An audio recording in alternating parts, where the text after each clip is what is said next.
국민들이 현 상황과 관련해서 가장 걱정하고 힘들어하는 상황은 뭘까요, 후보자님? 저라면 지금 이 어떻게 보면 대통령 리더십이 이렇게 흔들린 단계를 넘어서 여러 가지 탄핵 문제로 지금 제대로 발휘되지 못하는 상황인데 그 부분이 지금 제일 국민들이 걱정하는 건 뭐냐면 이 상황이 계속 장기 지속되고 혹여나 내란 숙의 윤석열 씨가 헌재 탄핵 심판을 통해서 복귀할 가능성도 있는 거 아니에요. 다시 돌아와서 제2, 제3의 내란을 획책하는 것, 이것이 가장 국민들이 두려워하는 것 아니겠습니까? 오늘 한덕수 권한대행의 담화 후에 금융시장이 아주 급격하게 반응을 했습니다. 3,400억이 넘는 패닉셀이 있었고요. 환율은 폭등했습니다. 한덕수 대행은 여야 합의를 조건으로 헌법재판관을 임명하겠다고 합니다.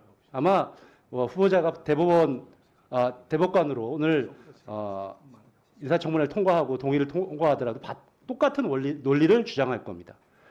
그러나 헌법재판관 같은 경우는 여야가 일정도 합의했고 심지어 오늘 국회 본회의장에는 국민의힘 의원들도 들어와서 투표를 했습니다. 찬성을 하셨는지 반대하셨는지 모르겠지만 이렇게 모든 야당과 여당의 의원들도 투표를 한 이 상황에 대해서 무엇을 가지고 여야 합의를 원하는 건지, 누구는 되고 누구는 빼라는 의미인 건지 도저히 알 길이 없습니다. 한덕수 씨는 윤석열 씨에 대해서 최근 얼마 전 언론 인터뷰에서 윤석열 씨는 대인이고 계엄령은 괴담이라고 했었습니다. 제가 오전 질문에서도 그 내란의 시기와 종기를 얘기했었는데 그 실질적 위험성이 상존하는 한 내란이 끝난 것이 아니다. 저는 이렇게 생각을 합니다. 적어도 오랜 공직 생활을 한 한덕수 씨는 그 당시에 계엄의 합법적인 요건과 절차가 지켜지지 않았다는 것을 너무나 명확하게 알고 있었고 그 알리바이를 만들기 위해서 국무회의를 소집하는 그런 형식적인 제스처를 만들어냈습니다. 그리고 나중에 TV 방송을 통해서 총칼을 찬 군인들이 국회를 침탈하는 것을 봤다면 바로 그 이전에도 그렇고 그 현장에서 사표를 던지고 명백하게 저항을 했어야 되는 것이 국무위원의 사명이고 총리의 사명입니다. 아시는 것처럼 법무부 감찰관이었던 유혁 전 감찰관은 그 자리에도 앉지 않고 사표를 제출하고 나왔지 않습니까? 그런 기준으로 본다면 그리고 한덕수 씨가 지금 한동훈 전 대표와 말도 안 되는 담화를 두 사람이 발표하고 현재 국회가 합법적으로 통과시킨 헌법재판관에 대해서 임명을 거부하고 신속하게 이 문제를 해결할 수 있는 수사를 해결할 수 있는 상설특검에 대해서도 추천 절차를 하지 않고 마찬가지로 대법관에서도 이렇게 얘기한다면 사실상 내란을 계속적으로 지속하기 위한 행위에 주요 임무를 전 종사하고 있다고 생각하는데 후보자 어떻게 생각하십니까? 국민적 불안이 있다는 말씀을 드렸습니다. 그리고 애초에 비상계엄 이전에 이야기 나왔을 때 너무 큰 기후라고 생각했던 입장에서 지금 뭐 내란이 계속된다든지 2차 계엄이 있을 수 있다는 말에 확실히 뭐 이전처럼은 아니지만 그래도 우리 국민들께서 용납하지 않으실 겁니다. 왜냐하면 윤석열 씨가 한 번도 사과한 적도 없을 뿐만 아니라 오늘 김영현 씨도 그렇고 계속적으로 내란의 목적을 선동하고 있어요. 부정선거가 아직도 있다고 주장하고 있고 선관위의 서버를 검증해야 된다고 주장하고 있습니다. 오늘 김영현 씨의 아까 기자회견 보셨죠? 그리고 윤석열 씨가 한 번도 그 문제에 대해서 마치 국민들은 모르는 자신만의 정보가 있느냐 그렇게 얘기를 하고 있습니다. 윤석열 씨가 12월 3일 이후로 자신에 대해서 반성하거나 자신이 내란을 저질렀다거나 그리고 부정선거 문제에 대해서 사과하는 거 보셨습니까? 자격이 틀렸다고 얘기한 거 보셨어요? 없습니다. 그렇기 때문에 저는 이 확신범이 제2, 제3의 내란의 지속행위를 할 수 있는 가능성, 실질적 위험성이 있다는 것이고요. 왜 우리 헌법은 대통령에게 불소추 특권을 부여하면서 내란과 외환은 제외시켰을까요? 후보자. 그것이야말로 우리 헌법, 우리 국민들이 선택한 것은 그 대통령의 경우라도 내란 외화이제, 우리 국가 헌정 질서, 존리별 위태롭게 하는 행위는 그렇죠. 할 수 없다는 취지입니다. 그래서 법원이 합법적인 압수수색 영장을 발부했는데 그 내란죄의 피의자가 현재 아까도 동료 의원이 질문하신 것처럼 압수수색을 거부하고 있어요. 이게 상식적으로 말이 됩니까? 심지어 불소추 특권의 예외에 해당하는 내란죄인데 그게 국가 안보라는 아니라는 명목으로 법원에 합법적인 압수수색 영장을 거부하는 것. 이것이 합당하고 타당하고 적법한 일인가요? 후보자 어떻게 생각하십니까?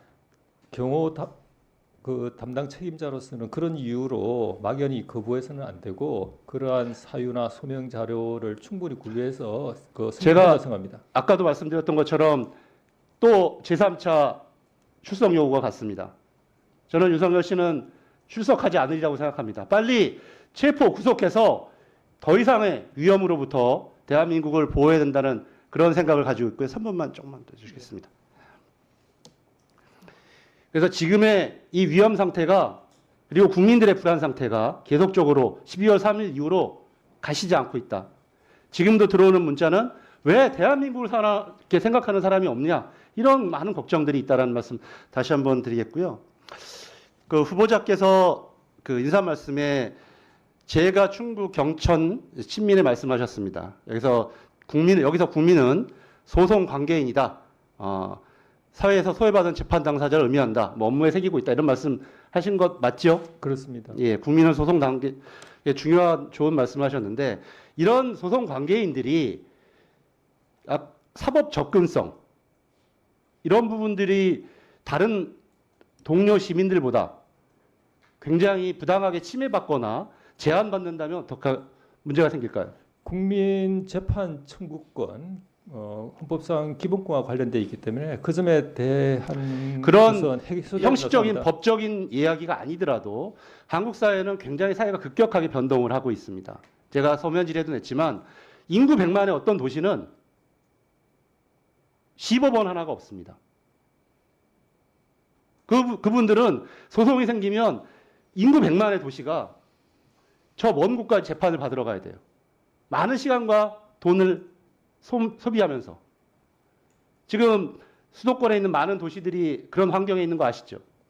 네, 말씀은 정확하지 않지만 들은 바가 있습니다. 예전에 만들어 놓은 법원의 여러 가지 법원 설치에 따른 그런 규칙 때문에 그렇습니다. 제가 PPT 하나 보여주실까요?